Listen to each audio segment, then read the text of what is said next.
మంది మహిళలకు, యూత్ కు ఈ రోజు పాదయాత్రగా వందలాది మంది పదవంచిపాడు ఆంజనేయ స్వామి గుడి దగ్గర బయలుదేరారు. అందరికి కూడా భక్తి భావాలతో ఈ రోజు తెలుగుదేశం పార్టీ గెలుపుని పురస్కరించుకొని చంద్రబాబు నాయుడు గారు ముఖ్యమంత్రి అయినందుకు, నేను ఎమ్మెల్యేగా నన్ను మీ అందరూ గెలిపించినందుకు దేవుడికి కృతజ్ఞతగా ఈ రోజు మీరు పాదయాత్రతో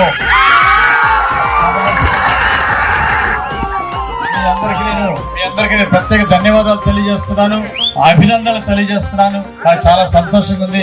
మీ కార్యక్రమంలో పాల్గొన్నందుకు నేను మాజీ ఎమ్మెల్యే గారు మక్కన గారు ఇద్దరం వచ్చాం. మీ కార్యక్రమంలో పాల్గొన్నందుకు, మీతో పాటు కొంచెం దూరం పాదయాత్ర చేసినందుకు మాకు చాలా సంతోషంగా ఉంది.